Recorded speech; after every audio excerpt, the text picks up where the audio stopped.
All right, let's dive in. This time we're tackling Sun Tzu's Art of War. The Specifically. excerpts you sent on Yeah. troop management, leadership, and spies. Juicy stuff? Looks like someone's interested in the real nitty-gritty of ancient military strategy. Definitely. Prepping for a big presentation? Maybe. Writing a paper? Or are you just fascinated by how these timeless tactics still apply in today's world? Well, it is fascinating how relevant the art of war remains. Yeah. Even though it's, what, centuries old? Yeah. The principles of strategy, deception, and understanding your opponent, All right. those are just as valuable in a boardroom Yeah. as they were on a battlefield. Okay, so let's unpack this. Okay. Starting with troop management and leadership. Okay. Right off the bat, Sun Tzu throws down this intense analogy. Your troops should be like stones hurled against eggs. Wow. What's he trying to convey with that image? This analogy is all about choosing your battles wisely, leveraging your strengths to exploit your enemy's weaknesses, Right. and aiming for those quick, decisive victories. Like a surgical strike, not a drawn-out siege. Exactly. It's about focusing your energy Yeah. where it'll have the most impact. Right. And this focus Right. requires discipline, which Sun Tzu emphasizes through, Yeah. well, some pretty extreme examples. You talking about the story where he executes the king's concubines? That's definitely one way to make a point about following orders. It is a drastic story, Yeah, but it highlights just how critical obedience and discipline were to Sun Tzu. right, In his view, a leader must be willing to make tough, right. even unpopular, Yeah. decisions for the greater good of the army. So it's about establishing clear expectations and holding everyone accountable. Yeah. Even if it means making difficult calls. Precisely. And this ties into Sun Tzu's 5 cardinal virtues Right. for a commander. Wisdom, sincerity, benevolence, courage, and strictness. It's interesting how these differ from the traditional Confucian virtues Yeah. of the time. Why the adaptation? Because the context Yeah. is entirely different. Right. On a battlefield, Yeah. the stakes are life and death. Right. Yeah. And a leader Yeah. needs a different set of tools Right. to navigate that chaos. So while things like benevolence are still important, Yeah. they need to be balanced with decisiveness Right. and the ability to enforce order. Exactly. Wisdom, for example, becomes less about philosophical pondering Yeah. and more about making strategic decisions quickly and effectively. Sincerity becomes about building trust and loyalty amongst your troops. Absolutely. And courage, of Yeah. course, is essential Of course. when facing danger. Absolutely. It's almost like he's created a leadership framework Yeah. specifically tailored for high-pressure, Right. high-stakes situations. Exactly. And it makes you wonder Yeah. which of those 5 virtues is most crucial for any leader, Right. even outside a military context. What are your thoughts? That's a great question. Yeah. While all 5 are important, Yeah. I'd argue that wisdom is the foundation. Okay. A truly wise leader Right. can balance the other virtues, Uh-huh. making sound judgments, understanding the nuances of any situation, Yeah. and inspiring their follows Right. to achieve their goals. Okay. We see these qualities Right. in successful leaders across all fields, even today. Right. It's about having that big picture perspective, being able to anticipate challenges and adapt to changing circumstances. That's just as relevant in a corporate boardroom as it is on a battlefield. Precisely. It's about understanding the long game Yeah, and making decisions that Yeah. benefit the collective, even when they're difficult. exactly. Speaking of strategic thinking, let's move on to another key principle from the art of war, deception. Okay. Sun Tzu famously said, "All warfare is based on deception." Why was this so central to his approach? Deception allows you to control the narrative of the conflict. Right, By misleading your opponent, you can disrupt their plans, gain a psychological advantage, right. and ultimately exploit their weaknesses. It's like playing poker. You never want to show your hand, right? Exactly. The goal is to keep your opponent guessing, to create doubt and confusion Right, in their ranks, yeah. and ultimately to dictate the terms of the engagement. And Sun Tzu provides some pretty brilliant examples Yeah. of this in action, from feigning weakness Right. to lure the enemy into a trap, to spreading misinformation through spies. It's like that classic Trojan horse strategy, Yes. appearing harmless while secretly plotting your opponent's downfall. Precisely. And these principles of deceptions Yeah. aren't just confined to ancient warfare. Right, Think about the world of marketing, for instance. okay. Companies constantly use misdirection and carefully crafted narratives to influence our purchasing decisions Right, or consider political campaigns, yeah. where framing and spin can dramatically sway public opinion. It's almost like we're all living on a giant, complex battlefield, Yeah, even if we don't realize it. that's a very insightful observation. And understanding these subtle tactics of deception Right, can be invaluable in navigating our modern world, whether we're dealing with business negotiations, personal relationships, or even just trying to make sense of the constant stream of information we're bombarded with daily. It's about developing that critical eye, Yeah, being able to see through the smoke and mirrors, right. and understand the true motives at play. Exactly. And that level of awareness is crucial Absolutely. in today's world where information itself has become a weapon. It really has. So we've talked about troop management Okay. and the power of deception. Let's shift gears now and talk about something a bit more practical: logistics Okay. and the cost of war. All right. Sun Tzu makes this interesting statement. There is no instance of a country having benefited from prolonged warfare. Why is speed so important in his view? Because protracted wars Right, drain a nation's resources, both material and human. right. Lengthy conflicts lead to economic hardship, Yeah, demoralize troops, and create opportunities yeah, for new threats to emerge. right. Think about it. The longer a war drags on, Yeah, the more chance there is for alliances to shift, right. for internal dissent to grow, Yeah. or for unexpected variables Uh-huh. to disrupt your plans. So it's like playing a game of chess against multiple opponents at once. The longer the game goes on, Right. the more likely you are to be checkmated. Exactly. Right. That's a great analogy. And that's why Sun Tzu emphasizes swift, decisive victories, Right. minimizing casualties, and getting in and out of a conflict as quickly as possible. He even suggests foraging on the enemy to minimize your own supply lines, keeping your army lean and agile. It's about efficiency, right? Minimizing waste, Exactly. both in terms of resources and human life. Precisely. And that principle of efficiency Yeah. is just as relevant in business today. Companies that can streamline their operations, Uh-huh. minimize overhead, and adapt quickly Right. to changing market conditions Yeah. are the ones that thrive. It's all about staying lean and mean, whether you're leading an army or a Fortune 500 company. Precisely. And this focus on efficiency Right. also extends to managing your troops. Sun Tzu believed in rewarding soldiers Yeah. with spoils of war, Okay. keeping them motivated and invested in the success of the campaign. So it's not just about barking orders. Right. It's about creating a system where your team feels valued Yeah, and incentivized to perform at their best. Again, very relevant to leadership in Absolutely. any context. it's about understanding human motivation and creating a culture Right. that fosters success. So far, we've covered a lot of ground. We've seen how Sun Tzu prioritizes decisive braveries, Yes. the importance of discipline Uh-huh. and clear leadership, the power of deception, Right. and the need for speed and efficiency in warfare. But there's one more piece of Yeah. this strategic puzzle that I want to explore: spies.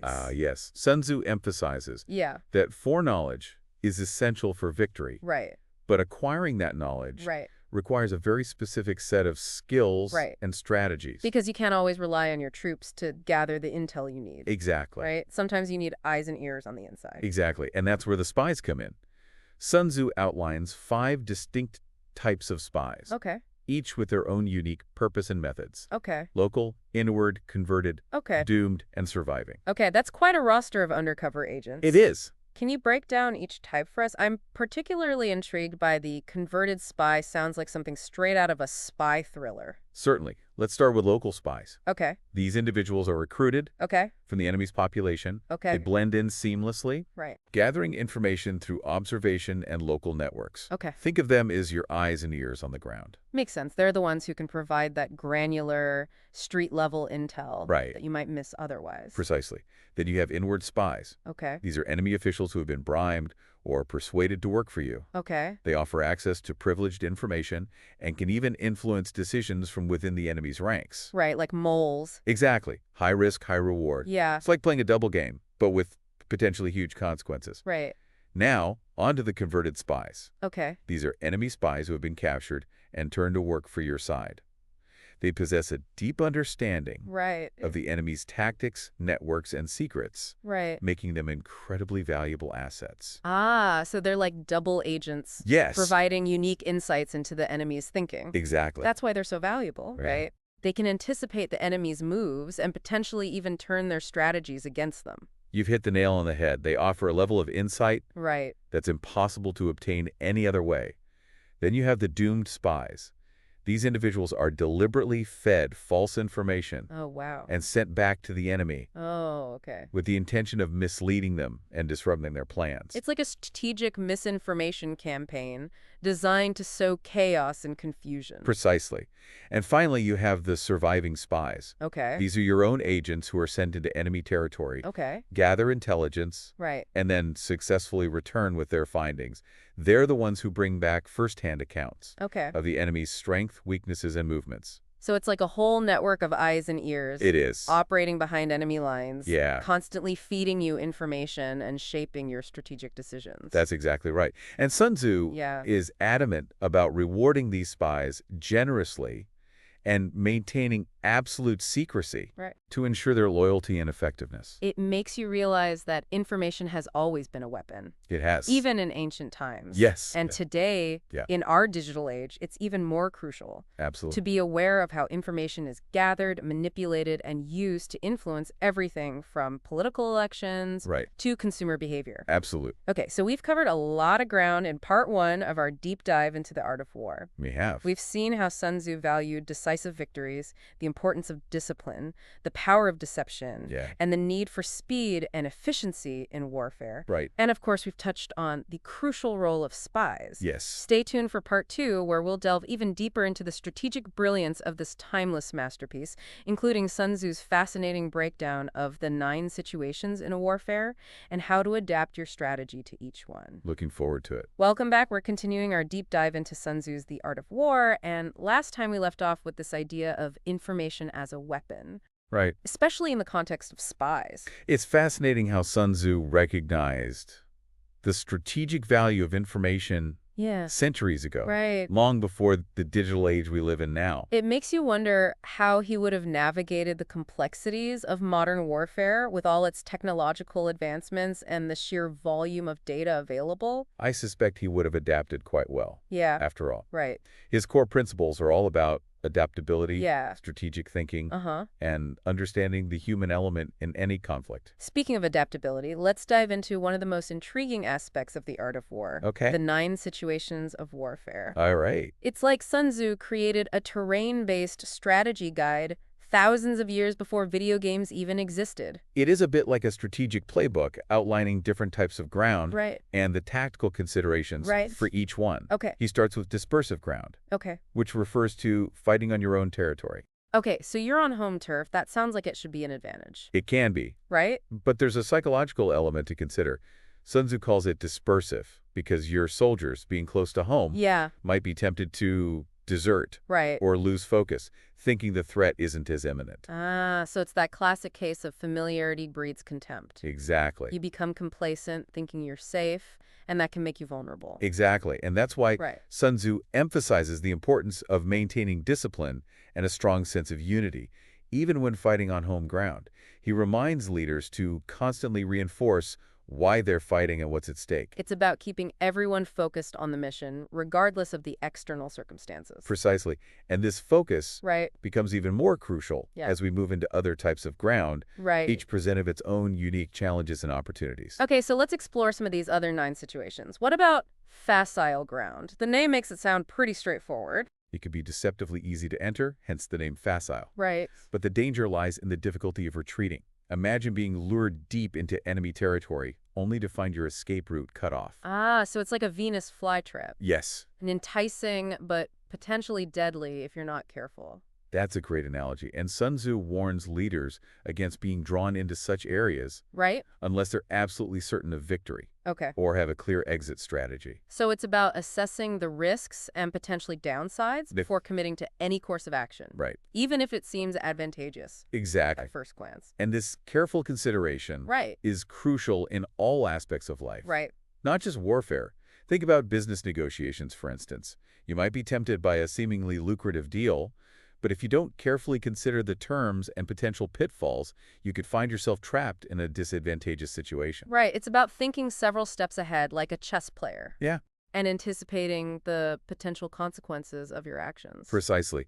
And this strategic foresight Yeah. is a key theme throughout the art of war, Right. no matter what type of ground you're dealing with. Okay, so let's move on to contentious ground. Okay. The name itself suggests some serious conflict. Contentious ground refers to areas that offer advantages Okay. to whoever seizes them first. Think strategically important hills, river crossings, or key supply routes. It's a race for control, Uh-huh. and speed is of the essence. Ah, so it's like that scramble for the best spot on a crowded beach. You got to stake your claim quickly before someone else grabs it. That's a great way to visualize it. Yeah. And Sun Tzu emphasizes the need for rapid movement, Right. flanking maneuvers, and exploiting any temporary weakness in the enemy's position. So it's about being aggressive, but also agile Yes, and adaptable, ready to adjust your strategy exactly. based on the evolving situation. You need to be able to seize the initiative and dictate the terms of the engagement, but also be prepared to pivot if necessary. And this ability to think on your feet Yeah. is crucial in any competitive environment, Right. whether you're on a battlefield or in a boardroom. Now, what about open ground? That sounds pretty self-explanatory. Open ground, as the name suggests, Right. offers freedom of movement Right. for both sides. It's ideal for large-scale battles and chariot warfare, where maneuverability is key. So it becomes a test of tactical skill. Yeah. The ability to outmaneuver and outflank your opponent. Precisely. Sun Tzu emphasizes the importance of maintaining strong formations, Mm-hmm. using feints and distractions Right. to create openings and exploiting any gaps in the enemy's lines. It's like a giant, complex dance where Yeah, both sides are trying to anticipate each other's movements and gain a strategic advantage. that's a great way to think about it. And this interplay of strategy and tactics Yeah. is what makes open ground battles so fascinating, Yeah. both historically and in a modern context. Next on the list is ground of intersecting highways. I'm guessing this one is all about logistics. You're right. Okay. Ground of intersecting highways refers to strategic locations Yeah. that border multiple states or territories. Whoever controls these areas can potentially control the flow of resources and alliances throughout the region. So it's not just about the terrain itself, but also about its political and strategic significance. It's like controlling a major transportation hub in today's world. Exactly. Right. Control these crossroads, Right. and you control the flow of goods, Yeah. people, and information. And that gives you a tremendous amount of power and influence. So how does Sun Tzu recommend approaching this type of ground? Is it all about military might, or is there a diplomatic element as well? He emphasizes both. Securing the support of neighboring states through alliances and diplomacy is crucial, but so is the ability to rapidly deploy troops and maintain secure supply lines.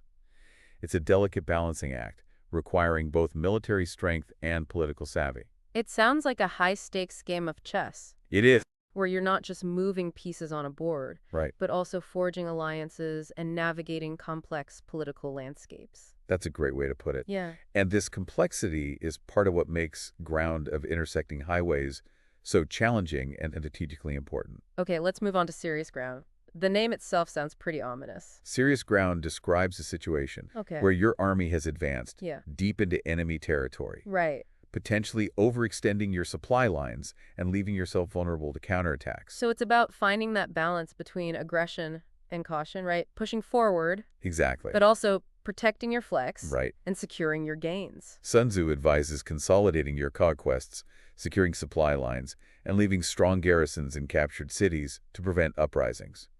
It's about managing the risks that come with success and ensuring you don't become complacent. It's almost like he's saying, don't let victory become your downfall. That's a very insightful observation. It's a reminder Right. that even when you're winning, Right. you need to stay vigilant and adaptable, ready to respond to any new challenges that arise. Okay, so now we come to difficult ground. Okay? I'm guessing this involves terrain that's, well, difficult to navigate. You guessed right. Okay. Difficult ground includes mountainous areas, dense forests, swamps, deserts, Right. any terrain that hinders movement and restricts maneuverability. So it's all about finding ways to adapt your strategy It is. to the specific challenges of the environment. Precisely. Sun Tzu's advice for difficult ground Yeah. is surprisingly simple. Keep moving. Staying in one place makes you an easy target. Uh-huh. So he recommends swift, decisive movements, Okay. using the terrain to your advantage for ambushes Right. or defensive positions, Yeah. and avoiding prolonged engagements. It's almost counterintuitive, right? It is. You'd think in difficult terrain you'd want to hunker down and fortify your position. Right, right. But Sun Tzu's saying, nope, keep moving, stay fluid. Exactly. and use the terrain to your advantage. Exactly. It's about embracing the challenges of the environment and turning them into opportunities. And this mindset is applicable in so many areas of life, not just warfare. When faced with a difficult situation, it's often better to stay adaptable and keep searching for creative solutions rather than getting bogged down in the obstacles. It's about having that MacGyver mentality, using whatever resources you have at hand to overcome the challenges in front of you. That's a great way to put it. Yeah, And this resourcefulness right. is a key element Yeah. of Sun Tzu's strategic thinking. Okay, we're down to the last two nine situations, hemmed in ground and desperate ground. We touched on these briefly in part one, but let's delve a bit deeper. What exactly defines hemmed in ground? Imagine your army trapped in a narrow canyon, Okay, surrounded by the enemy on all sides, okay, with no clear escape route. That's the essence of hemmed in ground. It's a situation where you're outnumbered, right. outmaneuvered, Yeah, and facing seemingly insurmountable odds. it sounds like a military nightmare. It is. A desperate fight for survival. What does Sun Tzu recommend doing in such a dire situation? He acknowledges the gravity of the situation, Right, but doesn't advise giving up. Instead, he recommends resorting to stratagem, okay. using deception, trickery, or surprise attacks to break out of the encirclement. So it's about finding that one unexpected move, Yes, that unconventional tactic right. that can turn the tide in your favor. Exactly. It's about thinking outside the box, Right. exploiting any weakness in the enemy's position, Yeah. and creating chaos to your advantage. And there are some incredible historical examples of this. Oh, really? Hannibal's escape to the Apennine Mountains, Okay. for instance, is a classic case of using stratagem to overcome seemingly impossible odds. Remind me what happened there. Hannibal, the brilliant Carthaginian general, Yeah. was trapped in a narrow mountain pass, Okay. surrounded by a much larger Roman army. To escape, he came up with a daring plan. He ordered his troops to tie burning torches to the horns of a herd of oxen and drive them towards the Roman lines at night. Wow, that's brilliant. I can just imagine the chaos and confusion Oh yeah, that ensued. It's like a scene straight out of a movie. it was a masterful display of psychological warfare. Yeah. The Romans, startled by the sudden appearance of these fiery beasts charging towards them in the darkness, panicked and broke ranks, Wow. allowing Hannibal and his army to slip through the pass and escape certain defeat. It's a reminder that even in the most desperate situations, a clever strategy and a bit of daring can make all the difference. Absolutely. And that brings us to the final 9 situations. Desperate ground, Okay. which, as the name suggests, is the most perilous of them all. This is the ultimate do-or-die scenario, right? Where all hope seems lost. Exactly. It's a situation where your army is trapped, Right. with no hope of retreat, Yeah. facing overwhelming odds, Right. and with every move potentially leading to annihilation. It's the Battle of Thermopylae, the Alamo, those legendary last stands, Yeah. where courage and determination are all that stand between you and utter defeat.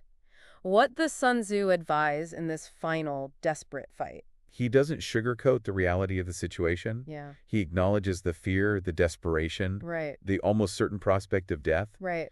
But even in this darkest hour, Yeah. he emphasizes the importance of leadership, Uh-huh. of inspiring your troops to fight with everything they've got, Yeah. to make every attack count, Right. to exploit any sliver of opportunity, Yeah. and to fight with the fury of a cornered animal. It's about finding that inner strength, Yes, that unwavering resolve, even when all seems lost. exactly. It's about reminding your troops what they're fighting for, Right. appealing to their sense of honor, their loyalty, Uh-huh. their desire to protect their comrades and their homeland. Right. And sometimes that sheer force of will, that unwavering determination, Yeah. can be enough to turn the tide, Yeah. even against seemingly insurmountable odds. It's a powerful testament to the indomitable human spirit, that ability to find courage and strength even in the face of overwhelming adversity. You've captured it perfectly.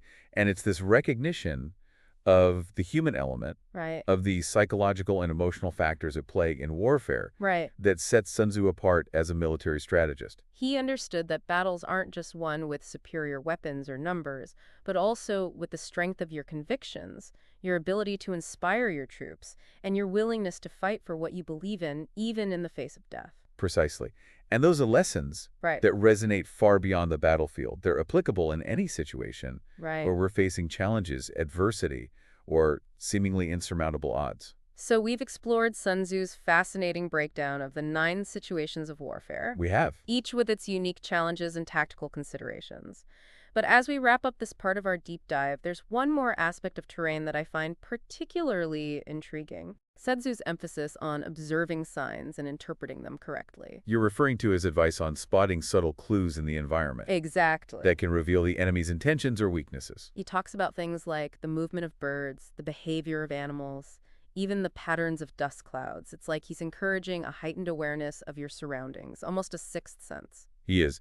He stresses the importance of paying attention to even seemingly insignificant details, Right. recognizing that everything on the battlefield, Uh-huh. from the smallest creature to Right. the largest formation, Right. can provide valuable information Right. if you know how to read it. Can you give us some specific examples? Certainly. He says that if birds suddenly take flight, Okay. it could indicate an ambush. Okay. If animals are startled and fleeing, Yeah. it could mean an enemy attack is imminent. Even the way dust clouds rise Wow. can reveal whether the approaching enemy is infantry or chariots. Wow, that's incredible. It's like he's turning the battlefield into a living, breathing intelligence report. He is. And this ability to observe, interpret, Right. and adapt to these subtle cues is crucial Yeah. in any situation where you're trying to gain an advantage, Right. whether you're on a battlefield Right. or in a boardroom. It makes you wonder how much we miss in our daily lives by Right. not paying close enough attention Exactly. to our surroundings. It's a valuable skill to cultivate, Yeah. that ability to observe, analyze, and anticipate, Right. not just in warfare, Right. but in all aspects of life. Sun Tzu, teaching us how to win at war and life. Stay tuned for the final part of our deep dive, Yeah. where we'll explore even more strategic gems from the art of war, Okay. including Sun Tzu's insights into human psychology and the cost of war. Welcome back for the final part of our deep dive into the art of war. Hello, We Rudy. covered a lot of ground, Yeah. from troop management to deception to the 9 situations of warfare. But there's one key theme Okay. that weaves through it all that I want to focus on now. Okay. Sun Tzu's deep understanding of human psychology. It's remarkable how he recognized Right. centuries ago Yeah. that battles aren't just won on the battlefield, Right. but also in the minds of those involved. Right. He dedicates a significant portion of the text Yeah. to analyzing the motivations, Yeah. emotions, and behaviors Right. of both your troops and the enemy. It's like he understood that the human element is the most unpredictable It is. and therefore the most crucial factor in any conflict. Exactly. He stresses the importance of maintaining high morale Right. among your troops Okay. while simultaneously seeking to demoralize the enemy. Okay. He talks about instilling courage, Yeah. discipline, Uh-huh. and a shared sense of purpose Right. in your soldiers, Yeah. while using deception and psychological tactics to sow fear, Right. doubt, and confusion Yeah. in the enemy ranks. It's almost like he's saying, win the hearts and minds of your troops, Yeah, and you've already won half the battle. that's a great way to put it. He understood the power of shared purpose, of creating a sense of camaraderie and loyalty Right. among your soldiers, making them willing to fight not just out of fear or obligation, but out of a genuine belief in the cause they're serving. And on the flip side, Yeah, if you can erode the enemy's morale, make them question their leadership, doubt their chances of victory, right. well, you've already gained a significant advantage. Absolutely. And Sun Tzu provides some fascinating insights Right. into how to achieve this. One of his key principles Okay. is to know your enemy and know yourself. Right. Right. This means understanding not only their military strength and weaknesses, Right. but also their culture, Uh-huh. motivations, leadership style, Yeah. and even their fears and aspirations. It's like creating a psychological profile of your opponent, Yeah, anticipating their moves based on a deep understanding of who they are and what drives them. exactly. And once you understand your enemy, Right. you can begin to exploit their weaknesses, Okay. sow seeds of doubt, Right. and ultimately undermine their will to fight. It's almost like a game of chess, It is, but instead of moving pieces on a board, right? you're manipulating emotions, Yeah. perceptions, Uh-huh. and beliefs. That's a great analogy. Yeah. And it highlights just how subtle and sophisticated Sun Tzu's approach to warfare was. He wasn't just about brute force. He was about understanding the psychology of conflict and using that understanding to gain a strategic advantage. And these insights into human behavior Right. are just as relevant today, Absolutely. even outside a military context. Think about business negotiations, for instance. Understanding the motivations and goals of the other party, being able to anticipate their objections and address their concerns. Right. These are all crucial skills Yeah. for successful negotiations. Or consider the world of politics, where the ability to influence public opinion, sway voters, Uh-huh. and shape narratives Yeah, is often the key to winning election. precisely. Sun Tzu's principles of psychological warfare Right, have been adapted and applied in countless fields, right. demonstrating their enduring relevance and effectiveness. It's a reminder that even in our technologically advanced world, Yeah, where we have access to vast amounts of data right. and sophisticated tools, Uh-huh. understanding the human element, Yeah, the emotions, motivations, and beliefs that drive behavior, right. remains crucial Absolutely. for success in any field. I couldn't agree more. It's about recognizing that people, not data or technology, Right. are ultimately the ones making decisions, Yeah. shaping outcomes, Uh-huh. and driving change. So we've talked about the importance of understanding human psychology in warfare, but there's another aspect of Sun Tzu's thinking Okay. that I find incredibly relevant to our world today. His focus on the cost of war. And I'm not just talking about the financial cost, but also the human toll and the long-term consequences of conflict. You're referring to his famous quote, "There is no instance of a country having benefited from prolonged warfare." Exactly. It's a stark reminder that even when a war is won, Right? there's always a price to be paid, Right. in lives lost, Yeah. resources depleted, and Yeah. societies destabilized. He recognized that war, Yeah, even when justified, right, is inherently destructive. It disrupts economies, right, tears apart families, right. and leaves lasting scars on individuals and nations. And in today's interconnected world, Yeah. where conflicts in one region can have ripple effects Right. across the globe, Yes. this message feels more relevant than ever. Absolutely. Sun Tzu's emphasis on the cost of war Right, encourages us to seek peaceful resolutions whenever possible and to exhaust all other options right. before resorting to armed conflict. He understood that true victory Yeah. lies not just in defeating an enemy, Uh-huh. but in creating a lasting peace Right. that benefits all parties involved. So we've explored the depths of Sun Tzu's art of war, from the importance of troop management and dissemination We have. to the complexities of the 9 situations and the psychological dimensions of warfare. What are your biggest takeaways Oh, let me see. from this deep dive? What strikes me most is the text's enduring relevance. Even though it was written centuries ago, Right. in a vastly different world, Yeah. its principles Yeah. are still incredibly applicable in today's complex and rapidly changing landscape. It's a testament to the power of timeless wisdom, isn't it? These insights into human nature, Yeah. strategy, and the dynamics of conflict transcend time and culture, offering valuable guidance for anyone navigating challenges, whether on a battlefield, in a boardroom, or in their personal lives. Exactly. Sun Tzu's work Yeah. encourages us to think strategically, to consider all angles, to anticipate the moves of our opponents, and to always strive for a position of advantage, not just through force, but through cunning, intelligence, and a deep understanding of the human element. As we wrap up this deep dive, Yeah. I have one final thought-provoking question Okay. for our listeners. If Sun Tzu were alive today, Okay. how do you think he would apply his principles Right. to the challenges of the 21st century?